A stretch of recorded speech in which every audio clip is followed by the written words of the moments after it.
జాత వీరి భర్త పేరు ఉమేష్. వీరు మునగాల అనే గ్రామం నుంచి ఇక్కడ కర్నూలు తైలాభిషేకానికి వచ్చారు. వీరికి వివాహం జరిగి 12 సంవత్సరాలు అయింది.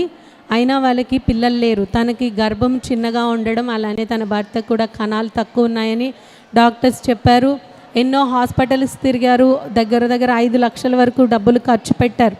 అయినా కూడా ఎటువంటి ఫలితం లేదు.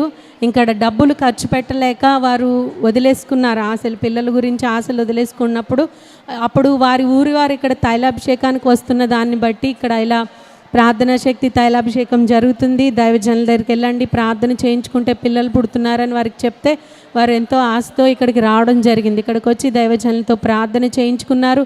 7 నెలలు రావాలని వారు తీర్మానం చేసుకుని వస్తుండగా దేవుడు వారి పట్ల కృప చూపించి 12 సంవత్సరాలకి తైలాభిషేక ఆరాధనలో పాల్గొన్న తర్వాత దేవుడు వారికి గర్భఫలాన్ని ఇచ్చాడు. ఇప్పుడు తను 6వ నెల గర్భిణీగా ఉన్నారు. దేవుడు 12 సంవత్సరాలకి ఎంతో డబ్బు ఖర్చు పెట్టారు ట్రీట్మెంట్ కోసం, అయినా కూడా జరగనిది. దేవుని సన్నిధికి వచ్చి తైలాభిషేకం చేయించుకుని దైవజనులతో ప్రార్థన చేయించుకున్న తర్వాత కార్యం చేశారు. ఇప్పుడు తను 6వ నెల గర్భిణీగా ఉన్నానని వారి సాక్ష్యం చెప్తున్నారు.